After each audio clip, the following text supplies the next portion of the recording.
السلام عليكم ورحمة الله وبركاته.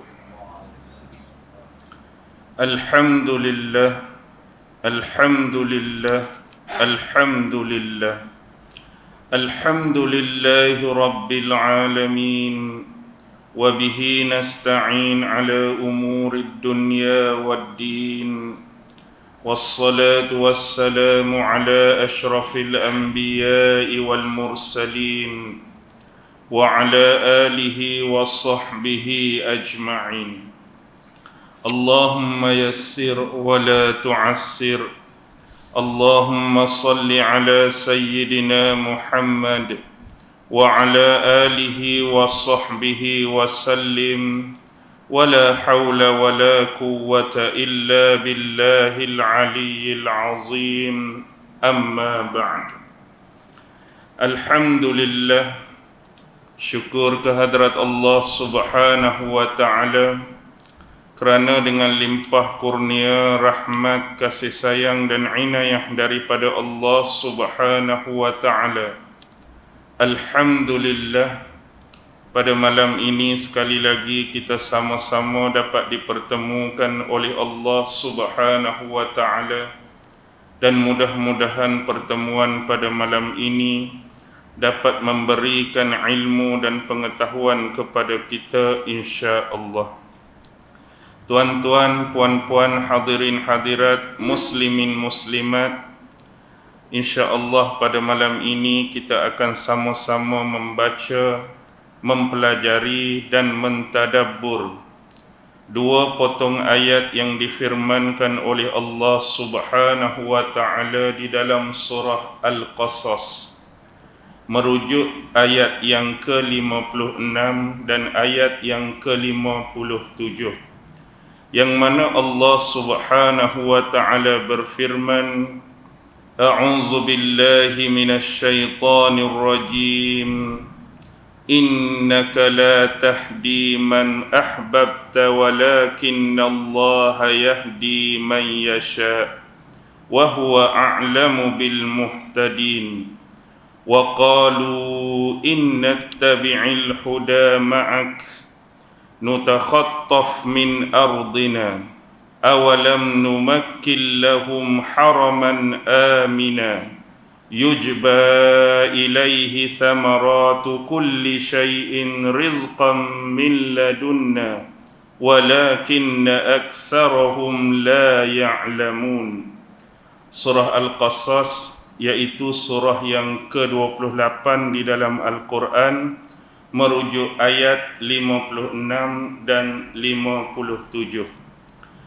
Di dalam ayat yang pertama Allah Subhanahu wa ta'ala berfirman, Innaka la tahdi man ahbabta.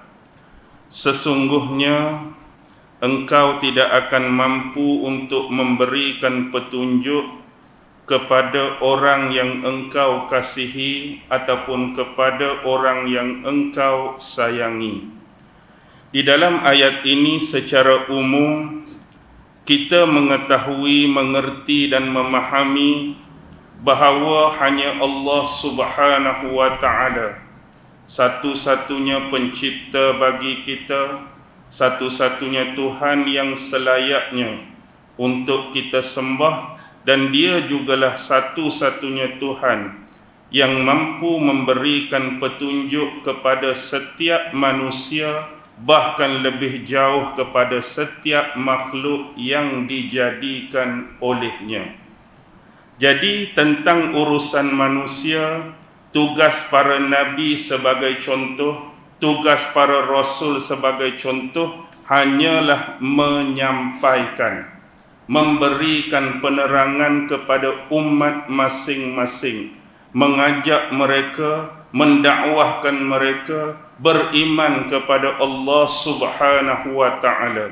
Dengan kata lain, tugas para nabi dan tugas para rasul ialah untuk mengajak umat dan manusia ini supaya mengenali siapakah pencipta mereka yang sebenarnya, dan bagaimanakah bentuk keimanan-keimanan yang selayaknya ada pada setiap hamba Allah terhadap pencipta mereka. Jadi tugas para nabi dah berlalu dengan kewafatan mereka. Tugas para rasul pun dah berlalu dengan wafatnya mereka. Baki lagi tinggallah umat-umat seperti kita. Tetapi tugas menyampaikan tidak akan pernah berakhir sampailah dunia dan bumi ini dikiamatkan oleh Allah Subhanahu wa ta'ala. Jadi tugas menyeru, tugas menyampai, tugas berdakwah masih ada lagi di atas bahu dan tanggungjawab kita semua. Jadi yang perlu kita faham, tugas kita ialah untuk menyampaikan. Baki lagi bila bicara kita dah disampaikan dan diterima oleh manusia lain. Saya menyampaikan, tuan dan puan-puan mendengar. Selepas mendengar ucapan saya, selepas mendengar penyampaian daripada saya, baki lagi terletak kepada Allah Subhanahu wa ta'ala lah yang datang untuk memberikan bimbingan dan petunjuk atas penerimaan penyampaian tadi. Saya habaq, tuan-tuan dah dengar. Saya habaq, dah disampaikan. Baki lagi hak tuan-tuan ambil, hak tuan-tuan tuntut, hak tuan-tuan belajar tu, Allah lah yang bagi petunjuk atas ilmu dan penerangan tersebut. Dan di sini juga memaknakan kepada kita mengapa hal ini terjadi. Ada dua benda penting. Pertama ialah hikmah yang besar. Dan yang kedua ialah hujah untuk mengalahkan. Baik, kenapa saya mengatakan demikian? Imam Ibn Katsir menyebutkan di dalam tafsirnya, Tafsir Al-Quranul Azim, mengapa bab petunjuk ini adalah merupakan hikmah yang paling besar. Sebab bila Nabi-Nabi menyampaikan,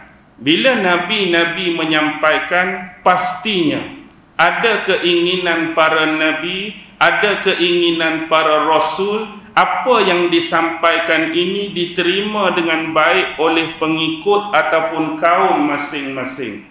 Dan Nabi dan Rasul mengharapkan penerimaan ini akan mendatangkan petunjuk ataupun hidayah kepada mereka. Semua nak demikian. Kalau kita hari ini menyampaikan sesuatu yang baik kepada orang lain, tak ada tujuan kita, niat kita nak suruh orang jadi baik. Kalau kita menyampaikan sesuatu yang elok kepada orang lain, tak ada benda lain, nak suruh orang jadi elok. Tetapi seseorang tu nak jadi baik, bukan kerja kita. Seseorang tu nak jadi elok, bukan kerja kita. Seseorang tu akan terima atau menolak pun bukan kerja kita. Itu adalah petunjuk daripada Allah Subhanahu wa ta'ala. Baik, daripada sini, apa hikmah yang paling besar? Bila kita melihat sirah perjalanan para Nabi dan Rasul setiap zaman. Setiap Nabi dah dakwahkan apa yang wajib bagi mereka sampaikan kepada umat masing-masing. Di sana, di dalam kisah-kisah yang dirakamkan oleh Allah dalam Quran, ada sebahagian umat tersebut menerima. Ada sebahagian yang lain, terutama konteks yang lebih besar, yang menolak. Jadi kita dapat dua di sini. Bila Nabi dan Rasul berdakwah, ada orang terima dan ada orang yang menentang dan menolak. Itu satu benda, pengetahuan untuk kita. Tetapi biasa di pengakhiran kisah para Nabi dan Rasul, apakah yang sering berlaku kepada mereka-mereka yang menentang para Nabi dan Rasul? Kesudahan pengakhiran kehidupan mereka apa jadi? Waktu hidup atas dunia, Nabi dah sampaikan. Waktu hidup atas dunia, Nabi dah dakwahkan. Mereka lawan Nabi, tentang Nabi, hina Nabi, cerca Nabi. Tetapi kesudahan di pengakhiran juga Allah rakamkan dalam Quran. Umat Nabi Nuh, apa jadi? Ditenggelamkan oleh Allah. Umat Nabi Hud dihukum oleh Allah, ditenggelamkan di dalam pasir. Guruh kilat datang daripada langit. Umat Nabi Saleh gempa bumi, guruh pekikan kuat daripada langit. Umat Nabi Lut diterbalikkan muka bumi sampai jadi laut mati sekarang. Jadi pilihan dan ikhtiar ada di tangan kita. Allah dah tunjuk jalan mana yang patut kamu pilih. Jalan yang menjadi pengikut para Nabi dan Rasul atau jalan menjadi pengikut penentang para Nabi dan Rasul, kamu boleh pilih. Sebab kesudahan tu Allah cerita.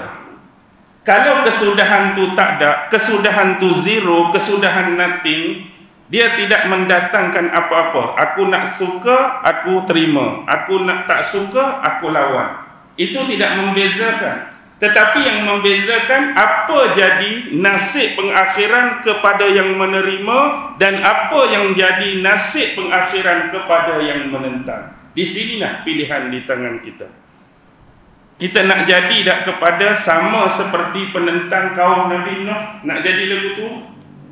Hati kita, pilihan kita. Kita nak jadi tak sama seperti pengakhiran penentang kaum Nabi Hud, kaum Nabi Lut, kaum Nabi Ibrahim, kaum Nabi itu, kaum Nabi ini.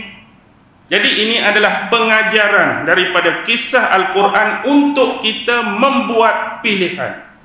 Itu hikmah yang cukup besar. Maknanya petunjuk itu terlalu mahal. Manakala apakah hujah yang mengalahkan? Hujah yang mengalahkan bila di akhirat kelak, mereka yang menentang para Nabi ini pastinya bergembira atau menyesal. Mereka pasti menyesal dengan apa tindak tanduk perbuatan dan tingkah laku mereka sewaktu hidup mereka bersama Nabi itu dulu. Bila penghujung mereka, Allah dah azab. Bila penghujung mereka, Allah dah musnahkan, pasti mereka menyesal. Dan bila mereka menyesal, mereka tidak ada dalih. Mereka tidak ada alasan untuk mengatakan kami jadi macam ni sebab tak ada Rasul datang pada kami dulu. Kami dimusnahkan oleh Allah ni sebab tak ada seorang Nabi pun mari habaq kat kami. Benda ni baik, benda ni tak baik, benda ni boleh, benda ni tak boleh, benda ni haram, benda ni halal. Dia tak boleh beralasan dah. Sebab waktu Nabi tu main, apa dia buat kat Nabi tu? Dia tolak Nabi tu. Waktu Rasul tu main, apa yang dia buat kat Nabi tu? Dia tolak Nabi tu. Jadi tak ada alasan. Inilah hujah Allah atas mereka. Baik, bila menyebut petunjuk secara umum. Petunjuk secara umum ni, sebab itulah kita ni diminta untuk apa?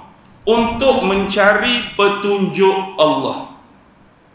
Sebagai hamba Allah, kita tahu dengan segala sifat kelemahan, segala sifat kekurangan yang ada pada kita, dan yang paling penting kita nak dapatkan petunjuk, kena cari jalan-jalan, kena cari sumber-sumber, kena cari punca-punca yang boleh mendatangkan lorongan petunjuk untuk kita.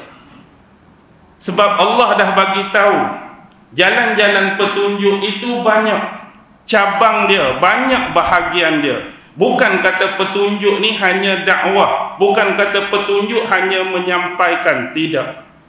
Bahkan petunjuk Allah boleh datang melalui pemerhatian terhadap alam semesta yang dijadikan oleh Allah.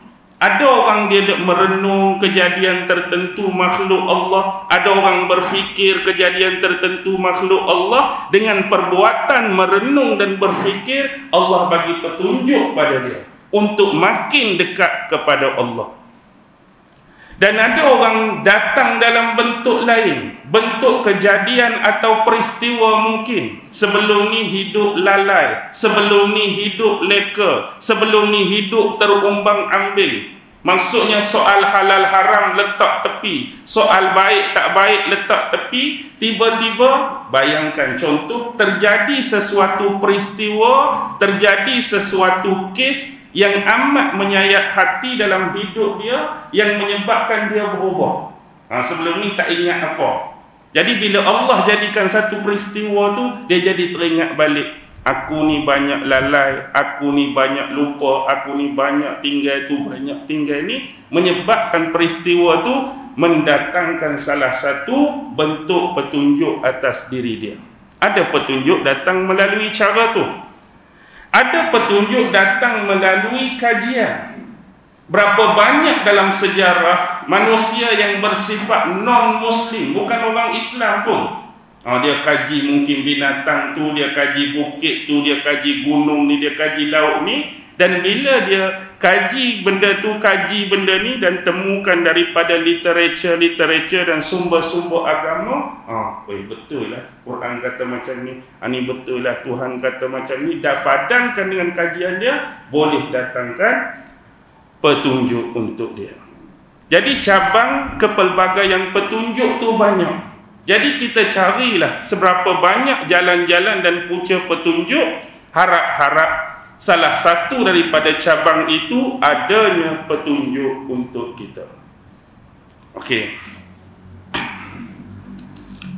Innaka la tahdi man ahbabta. Sesungguhnya engkau tidak akan mampu memberikan petunjuk kepada orang yang engkau kasihi. Walakinnallaha yahdi man yasha. Tetapi Allah lah yang akan memberikan petunjuk kepada sesiapa yang dikehendaki. Allah akan bagi petunjuk kepada siapa saja yang Allah hendak. Kita tak boleh nak menentukan orang ni akan dapat petunjuk, orang ni akan dapat petunjuk, orang ni akan dapat petunjuk, orang ni tak dapat, orang ni tak dapat. Bukan kita yang menentukan. Tugas kita sampaikan, tugas kita ceritakan, tugas kita bagi penerangan. Baki lagi Allah lah yang akan memberikan petunjuk. Wa huwa a'lamu bil muhtadin. Dan Allah jualah yang lebih mengetahui siapa yang mahu menerima petunjuk. Allah juga tahu siapa yang nak kepada petunjuk tu. Maksudnya orang yang mencari jalan-jalan petunjuk, orang tu nak tu. Orang yang mencari sumber-sumber dan punca petunjuk, orang tu nak lah. Yang tu pun Allah tahu, berbanding dengan orang yang memang langsung tidak mau mencari salah satu daripada jalan-jalan petunjuk yang boleh mendekatkan dirinya kepada Allah Subhanahu wa ta'ala. Baik, berkenaan dengan ayat ini menunjukkan kepada kita bahawa apa? Allah berhak untuk memberikan petunjuk dan Allah juga berhak untuk tidak memberikan petunjuk. Allah berhak nak bagi petunjuk dan Allah berhak untuk tidak memberikan petunjuk. Ayat ini berkaitan dengan kes bapa saudara Rasulullah sallallahu alaihi wasallam. Siapa? Abu Talib. Abu Talib. Baik. Sebelum kita pergi kepada hadis yang menceritakan tentang saat-saat terakhir kehidupan Abu Talib, sebagaimana yang kita belajar di dalam sejarah, siapa Abu Talib yang kita kenal? Selepas kewafatan ibunya Aminah, Nabi dipelihara oleh datuk dia dulu, iaitu Abdul Muttalib. Sampai umur 8 tahun, datuk dia pula Abdul Muttalib meninggal. Bila meninggal datuk dia, kira orang hak paling hampir dan dekat. Bapa dah pergi sebelum Nabi lahir lagi. Mak meninggal waktu Nabi umur 6 tahun. Kalau kita lah ni tahap bayar tadika, mak tak ada. Darjah 2, tok hak jaga kita pula tak ada. Jadi urusan tanggungjawab penjagaan terhadap Rasulullah seterusnya diambil oleh salah satu anak Abdul Muttalib. Siapa? Abu Talib. Abu Talib ni bukanlah seorang di kalangan anak Abdul Muttalib yang kaya raya. Yang kaya raya dan terkenal ialah Abbas atau kaya. Yang kira gedebe siapa? Gedebe. Kira orang takut tu Hamzah lah, pak saudara dia yang digelar singa Allah. Satu lagi hak orang gerun, hak dihormati, itulah Tabbat yada Abi Lahab tu, Abu Lahab tu pak saudara Nabi juga. Tapi Abu Talib yang pelihara Nabi, sebuah keluarga yang cukup sederhana. Dan kita tahu Abu Talib menyayangi Rasulullah. Memang kalau istilah moden hari ini, dia menyayangi Rasulullah secara naluri, bukan setakat secara syar'i. Naluri ini atas dasar hubungan kedekatan, hubungan kekerabatan, hubungan persaudaraan, hubungan darah. Hubungan syar'i ini secara syarak. Kita kasih pada Nabi, kita bukan anak beranak Nabi. Maksudnya kita tu bukan anak beranak Nabi, bukan adik-beradik Nabi, bukan ahli keluarga Nabi, tapi kita kasih Nabi atas dasar syarak agama, minta kita menyayangi, mengasihi baginda. Tapi ini jauh daripada apa yang dikatakan syar'i, naluri, anak saudara. Baik, kita tahu dalam sejarah Abu Talib jaga Nabi, pelihara Nabi sejak kecil. Setelah umur 8 tahun tadi, dialah yang banyak apa dia? Melindungi Rasulullah. Dialah banyak membantu Rasulullah. Bahkan dia sentiasa berpihak di pihak Rasulullah.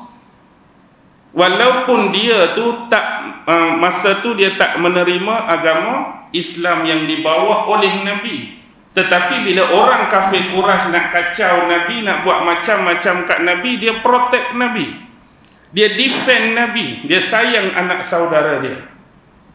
Dan kita juga tahu dalam sejarah pengorbanan begitu besar yang dimainkan oleh Abu Talib terhadap kehidupan dan dakwah Nabi. Tetapi itulah lumrah kehidupan. Abu Talib sayang Nabi dan pastinya Nabi pun sayangkan bapa saudara dia Abu Talib seperti bapa sendiri. Dan dalam kitab Sahihaini, apa dia Sahihaini? Bukhari dan Muslim, diceritakan saat-saat Abu Talib ni dalam keadaan, kalau kita kata penghujung kehidupan, nazak, Rasulullah datang ke kediaman Abu Talib untuk menjenguk dan melihat keadaan bapa saudaranya yang dikasihi. Jadi bila tiba di sana, Rasulullah mendapati dah ada 2 orang. Siapa dia 2 orang yang mendahului Rasulullah? Satu Amru bin Hisham. Amru bin Hisham ni ialah Abu Jahal. Dan seorang lagi ialah Abdullah bin Abi Umayyah bin Al-Mughirah. Dua-dua ni antara orang yang kuat menentang Nabi, kafir musyrikin Mekah, tokoh yang dihormati dan disegani. Jadi bila berada dekat bapa saudara dia, secara ringkas apa yang Rasulullah minta bapa saudara dia ucapkan? Wahai bapa saudaraku, ucaplah kalimah la ilaha illallah. Ucaplah kalimah la ilaha illallah, moga-moga dengan kalimah ini aku akan dapat membela kamu di hadapan Allah di akhirat kelak. Kalau kamu ucap kalimah la ilaha illallah ni, moga-moga dengan kalimah yang aku minta kamu ucap, dan kalau kamu ucapkan dengan kalimah lah ni, aku akan dapat membela kamu di hadapan Allah di akhirat kelak. Bila Nabi minta pak saudara dia Abu Talib ucap kalimah ni, apa 2 orang tadi kata? Wahai Abu Talib, seolah-olah mereka silang hak Nabi cakap tadi. Apakah kamu membenci agama Abdul Muttalib? Maksudnya menggunakan perkataan Abdul Muttalib itu agama nenek moyang kita. Apakah kamu membenci agama Abdul Muttalib?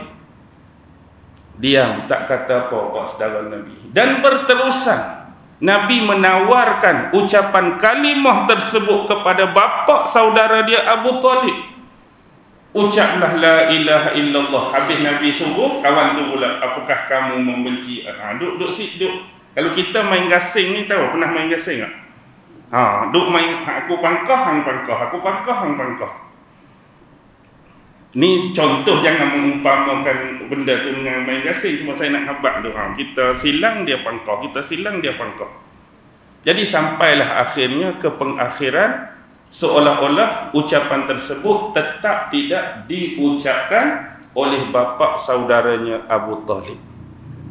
Lalu apa yang disebutkan oleh Rasulullah? Wahai bapa saudaraku, sesungguhnya aku akan mendoakan keampunan buatmu. Aku akan mendoakan keampunan buatmu selama mana aku tidak dilarang untuk mendoakan untuk kamu. Dah bila bapa saudara dia meninggal dalam keadaan tidak mau mengucapkan kalimah syahadah ataupun kalimah tauhid tadi, maka Rasulullah berkata, wahai bapa saudaraku, aku akan mendoakan kepadamu. Maksudnya minta dengan Allah selama mana kalau aku tidak dilarang untuk berbuat demikian. Atas sebab itulah turunnya surah At-Taubah ayat 113. Cuba cek ayat Taubah 113.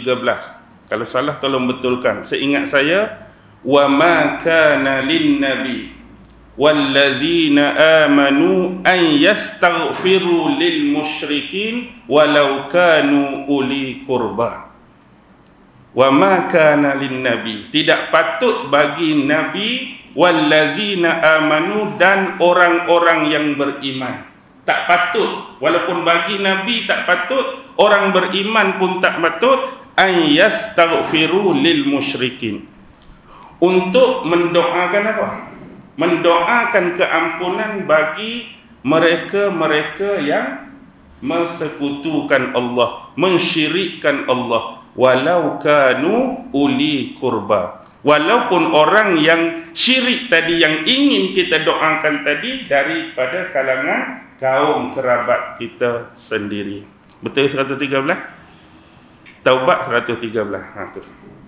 Jadi bila Nabi habaq lagu tu mula-mula, turunlah ayat 113 tu. Tak patut ni baik buat ke baik tak buat. Baik buat ke baik tak buat. Bila Allah kata tak patut bagi Nabi dan tak patut bagi orang beriman nak mendoakan apa dia?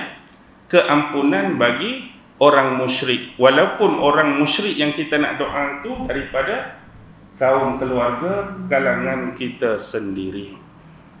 Selepas itulah baru turunnya ayat ni.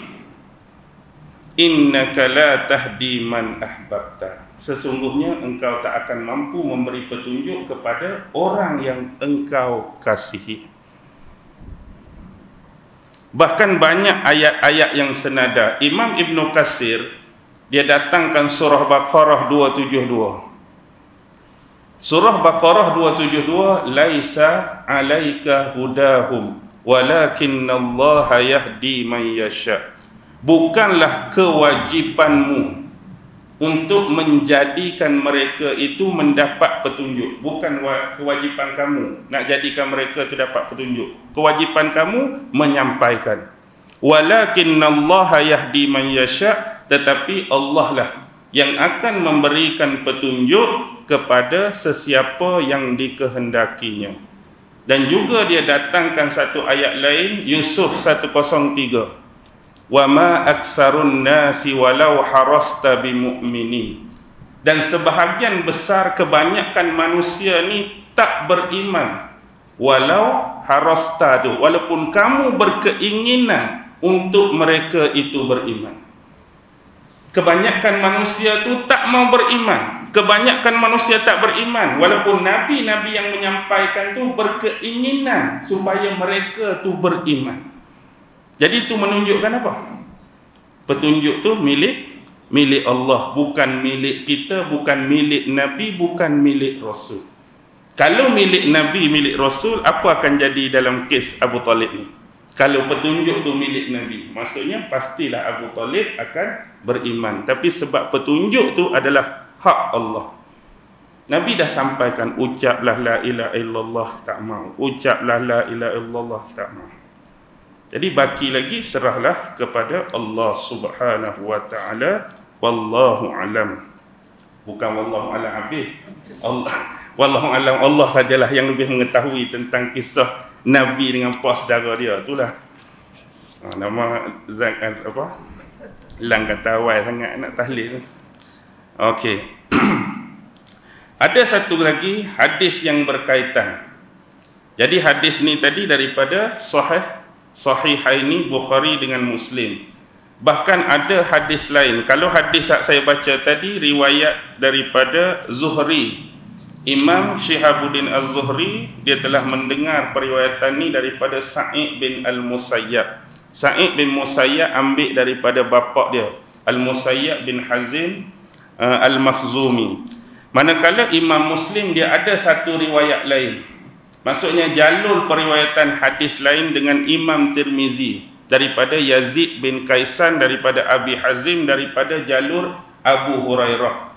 Tetapi yang membezakan Imam Tirmizi, dia sebut hadis ni disifatkan sebagai hadis Hasan Gharib. Sebab dia hanya mengenal hadis ni hanya melalui jalur Yazid bin Kaisan. Manakala Imam Ahmad bin Hanbal dalam Musnad juga ada meriwayatkan hadis tersebut, tapi dengan jalan Yahya bin Sa'id Al-Qattan, juga daripada Yazid bin Kaisan, daripada Abi Hazim sampai kepada jalur yang sama Abu Hurairah. Baik. Ada satu lagi kisah lain yang berkenaan dengan ayat ni. Bukan maksud ayat ni turun memang kes tadilah hak saudara Nabi, tapi ada ketika Rasulullah pernah membacakan ayat ni untuk satu peristiwa. Baik.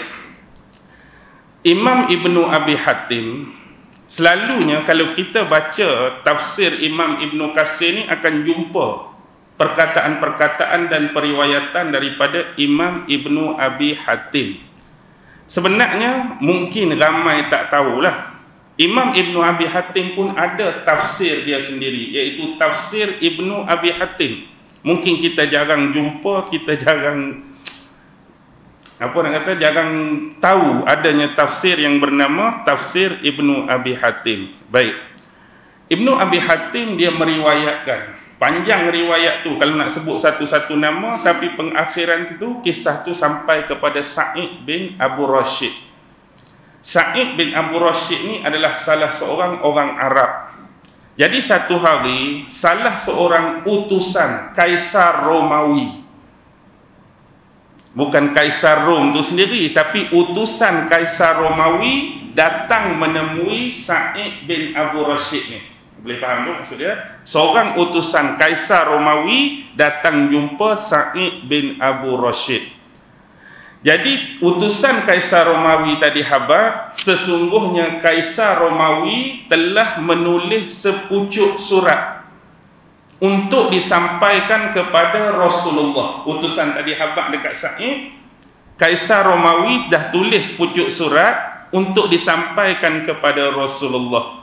Jadi aku bawa surat ni untuk diberikan kepada kamu sebagai wakil. Bila kamu terima surat ni, kamulah orang yang jadi wakil untuk sampaikan pada Rasulullah. Boleh faham tu Jadi Sa'id bin Abu Rashid tadi setelah menerima surat daripada utusan Kaisar Romawi, dia bawa surat tu pergilah menemui Rasulullah. Jadi bila dia sampai di hadapan Rasulullah, dia bagi tahu ni adalah surat daripada Kaisar Romawi, daripada utusan dia yang disampaikan melalui dia untuk disampaikan kepada Rasulullah. Kepening ayat tu. Kita buatlah apa dia panggil gambaran. Atas tu Kaisar Romawi. Kaisar Romawi tulis bagi dekat utusan dia wakilkan kepada Sa'id, Sa'id bagi dekat Nabi. Maksudnya surat tu sampai pada Nabi. Lalu bila Rasulullah menerima surat tu, dia letak surat tu di pangkuan dia.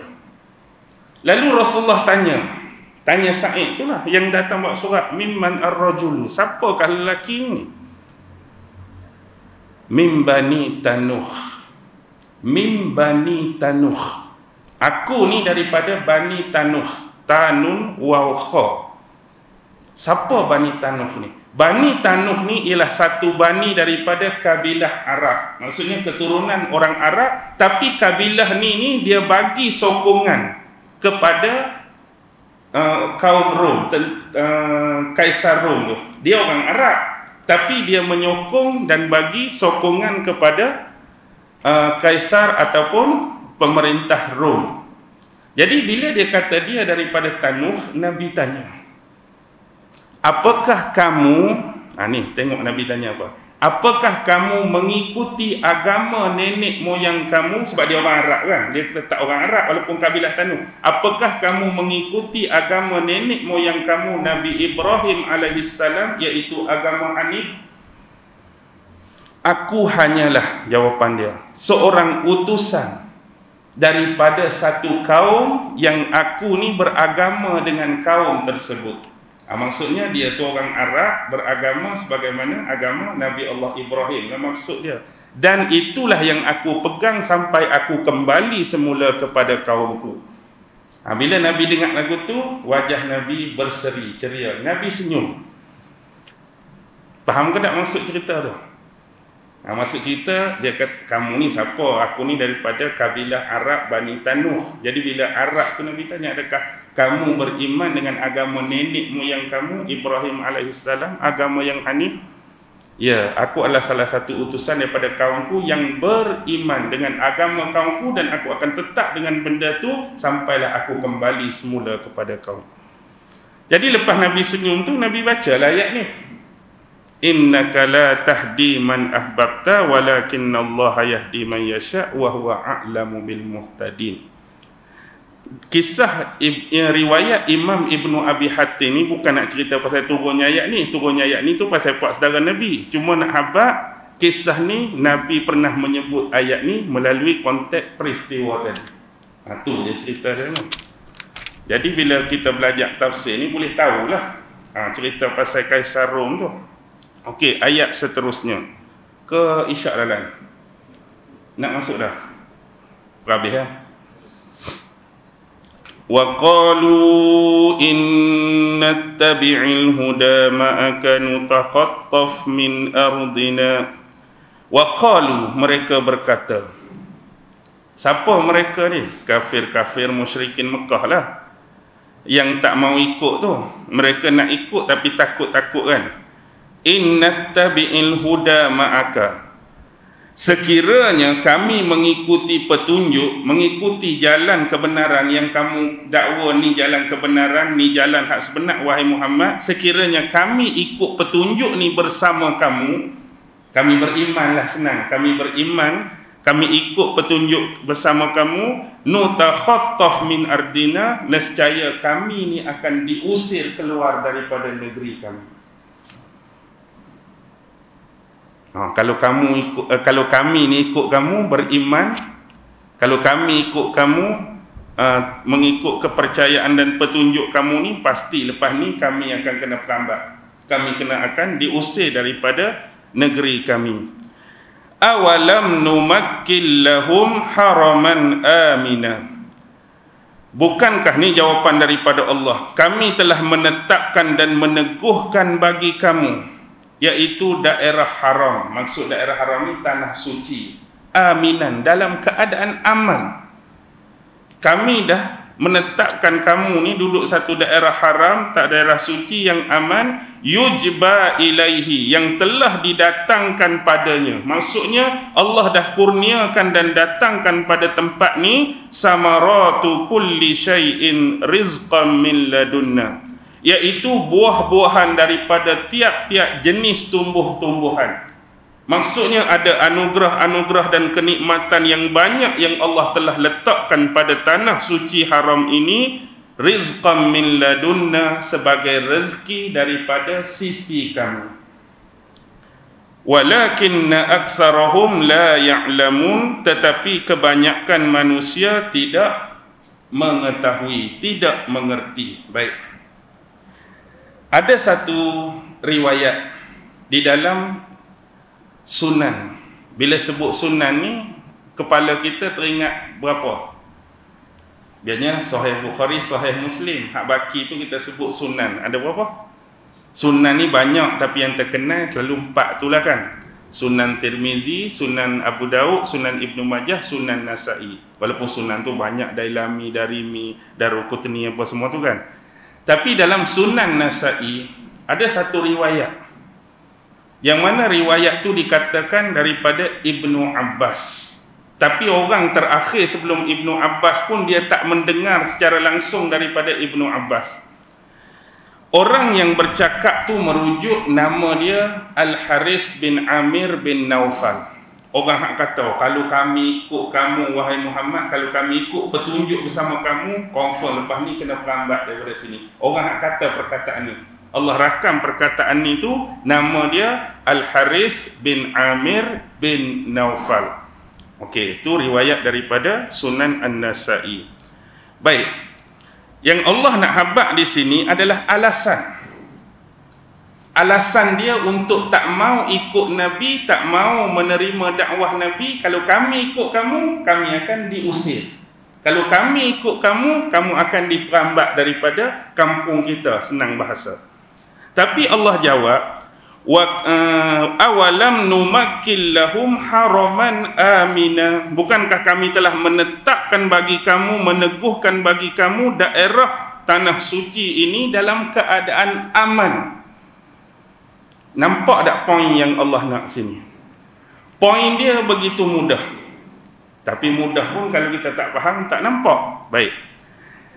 Sejak sekian lama, golongan-golongan bangsa Arab ini menganggap Mekah itu sebagai tanah haram, sebagai tanah suci. Okey. Tanah itu akan tetap kekal sebagai tanah haram dan tanah suci yang besar sampai bila-bila. Tetapi yang Allah nak di sini, bagaimana kamu boleh menisbahkan tempat yang kamu tinggal sekarang, kamu anggap ni tanah suci, kamu anggap ni tanah haram, tetapi kamu duduk di satu tempat yang kamu anggap tu suci, kamu duduk di satu tempat yang kamu anggap tu adalah tanah haram, tetapi kamu duduk di dalamnya dalam keadaan kafir dan menyekutukan Allah. Logik ke tak logik? Ini maksud jawapan daripada Allah. Orang Arab sebelum ni, dia duk anggap sini tanah suci, betul. Sini tanah haram, betul. Tetapi bagaimana tanah yang kamu anggap suci, tanah yang kamu anggap haram, tapi kamu duduk dalam tanah yang kamu anggap suci dan haram tu buat sesuatu yang sebaliknya, iaitu melakukan kekufuran, menentang Nabi dan Rasul dan menyekutukan Allah. Masuk akal tak? Oh, ini tanah suci ni kita duduk ni, tanah haram, tapi hang duduk dalam tu, hang duduk sembah berhala. Hang duduk dalam tu, hang lawan dakwah Rasul yang kami datangkan pada kamu. Kalaulah itu jadi tanah suci dan tanah haram bagi orang yang perbuatan seperti kamu, adakah orang yang sebaliknya, orang yang beriman dah tak jadi suci dan aman lagi? Kepening ayat tu. Okey, nak bagi mudah faham macam ni. Adakah tempat tu jadi suci, tempat tu jadi haram, tapi orang yang macam kamu duduk dalam tu, orang yang panggil tak elok dia jadi suci, orang panggil tak elok dia jadi tanah haram. Tapi bagaimana pula golongan yang beriman, yang ikut betul-betul Muhammad, adakah dia jadi tak aman lagi dah mereka nak tinggal di situ? Sepatutnya orang yang beriman pada Nabi lagi amanlah duduk. Tapi pasal apa yang kamu nak kata bila beriman tu kami akan diusir? Seolah-olah bila beriman tak ada dah keamanan di sini. Nampak tak ayat tu? Sebab kamu kata tadi, bila ikut kamu kita akan diusir. Tapi maknanya bila kita ikut kepercayaan yang sebenar, seolah-olah tidak jadi aman lagi dah tempat ni bagi orang yang beriman. Tapi orang yang buat macam-macam kamu tu tetap suci dan aman di sisi kamu. Jadi terbalik ikutlah. Ke tak faham lagi tu? Tak faham lagi ke dah faham? Nak buat ayat lagu mana? Kita nak buat ayat mudah. Kampung kita ni lah, kampung Sungai Burung. Dalam Sungai Burung ni geng-geng belaga ayam, contoh bukan ni, tapi nak abang, geng-geng belaga ayam, geng-geng berjudi, geng-geng minum arak. Tiba-tiba kampung kita kampung suci, kampung kita kampung yang aman. Kamu habaq kampung kita suci, aman, tapi perangai kamu tu tak seolah-olah tak menunjukkan kampung tu aman dan suci. Tapi bila orang betul-betul hak soleh duduk dalam tu, jadi kamu pula kerana dia soleh kamu nak halau pula dia tu. Jadi dia dah tak jadi aman bagi orang yang perangai baik betul-betul. Dia jadi aman orang perangai macam kamu tu. Boleh nampak dalam? Itulah poin dia nya. Jadi Allah nak balas balik dakwaan alasan mereka, kalau kami beriman, kami akan dihalau, kami akan diperangi, kami akan diganggu. Jadi orang yang cakap macam tu kita sebut dah tadi siapa? Al-Haris bin Amir bin Naufal. Yujba ilaihi samaratu kulli syai'in rizqa min ladunna. Telah didatangkan pada tempat ni, tempat yang kamu anggap suci, tempat yang kamu anggap haram ni, Allah datangkan pelbagai jenis buah-buahan daripada macam-macam tumbuhan. Hak paling hampir di situ ialah Taif. Taif ni banyak mendatangkan sumber kepada tanah suci. Buah-buahan, buah kurmanya. Buah ni macam-macam, kurma ada, delima ada, tin ada, zaitun ada. Lepas tu barang-barang dagangan pula hak masuk dalam Mekah. Sebab tu Nabi Ibrahim dulu dia doakan tak? Walaupun Mekah ni kita anggap gersang, kalaulah bayangkan tolak bangunan tu, tolak bangunan-bangunan ada, bagaimana kita boleh tengok kedudukan muka bumi sebenar Mekah? Bayangkan tak buat bangunan, bukit bukau je kan, berbatu, tak ada apa. Kalau kita ni tempat kita tak buat bangunan ni, kita boleh tengok ada tasik, ada sungai, ada laut, ada gunung, ada menghijau lain. Nak dekat macam tu. Tapi bila Nabi Ibrahim doa dulu supaya datang segala nikmat pada tempat ni. Hari ni apa saja yang kita nak kalau pergi Mekah, hatta kalau rasa nak makan durian boleh lepas tak? Tempat yang kita tak fikir, pergi Mekah nak cari durian kan. Tapi ada tak orang jual durian? Ada tak orang jual durian di Mekah? Tuan-tuan tak pernah makan durian di Mekah? Saya pi umrah first time 98. Buka peti buah durian dalam tu. Saya boleh habaq ni sebab saya lalui dah. Kata daripada mana durian ni? Arab yang duduk depan tu kat cashier tu Indonesia. Maksudnya durian dari Indonesia diimport di sana. Jadi kalau rasa nak makan durian boleh makan. Barang-barang Cina apa yang tak masuk di Mekah sekarang?